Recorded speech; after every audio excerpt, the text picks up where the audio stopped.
Hi అండి. మా నాన్నగారికి పద్యాలు వినడం అన్నా, గేయాలు వినడం అన్నా చాలా ఇష్టము. ఇక వేసవికాలం వచ్చిందంటే చాలు అప్పట్లో మట్టి వాకిళ్ళే ఉండేవి కనుక అమ్మ సాయంత్రం 5 అయ్యేసరికి పేడకల్లాపి చల్లేసేవారు. ఇంక 7కి భోజనాలు పూర్తయిన తర్వాత ఆ వాకిట్లలో పట్టి మంచాలు వేసుకునేవాళ్ళము.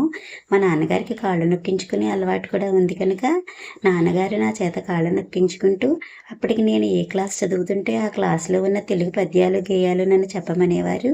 నేను అలా కాళ్ళు నొప్పుతూ చెప్తే చాలా ఇష్టంగా వినేవారు. నాకొక 10 పైసలు కూడా ఇచ్చేవారు. అప్పట్లో ఆ 10 పైసలంటేనే మరి ఎంతో గొప్పగా ఉండేది. అలా నేను మా నాన్నగారికి చెప్పిన చాలా పద్యాలు, గేయాలు నేను చదువుకుని ఇన్ని సంవత్సరాలైనా నాకెందుకునో గుర్తున్నాయండి.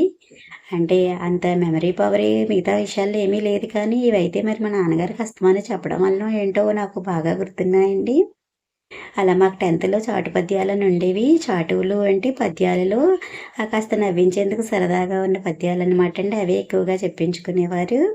వాటిలో ఒకటి ఏంటంటే అండి, తిరుమల రాయ అని ఒక రాజుగారున్నారు. ఆయనకి వాళ్ళ ఆస్థాన కవుల చేత ఆయన అందాన్ని పొగిడించుకోవాలని అనిపించింది. వాళ్ళని పిలిచి, "మీరు నన్ను పొగుడుతూ ఒక పద్యం చెప్పండి.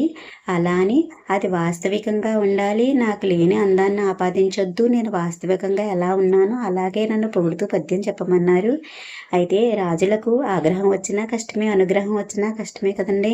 కవులందరూ కూడా అలా పద్యం చెప్పడానికి చాలా భయపడ్డారు. ఎందుకంటే ఆ రాజుగారు అందం అంతంత మాత్రమే.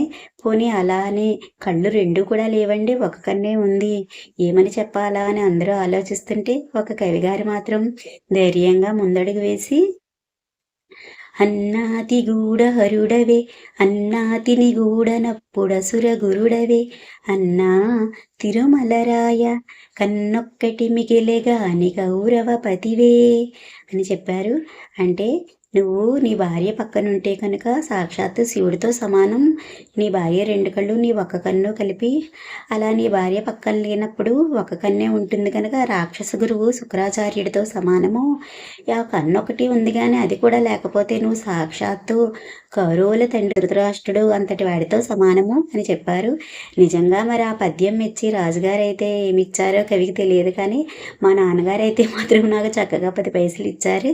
ఆ 10 పైసలకి నారింజ బద్ద వచ్చేది. ఎంతో ఇష్టంగా కొనుక్కునేదాన్ని. అప్పటివి ఇంత చెప్తున్నాను గనుక ఎంతో మెమరీ అనుకుంటున్నారేమో! అలా ఏమీ లేవండి. నేను కనీసం వంటింట్లో ఉన్న కిరాణా వస్తువులు కూడా ఏవెక్కడున్నాయి అనేవి మర్చిపోతూ ఉంటాను. మా బంధువుల్లో, చుట్టాల్లో కూడా పుట్టినరోజులు, ఫంక్షన్‌లు ఉంటే పాపం మా అక్కే ముందు రోజు గుర్తు చేసి వాళ్ళని విష్ చెయ్యి అని చెప్తుంది.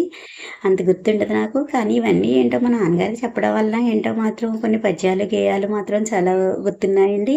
అవన్నీ కూడా సరదాగా మీకు ఒక్కొక్కటి షేర్ చేస్తాను.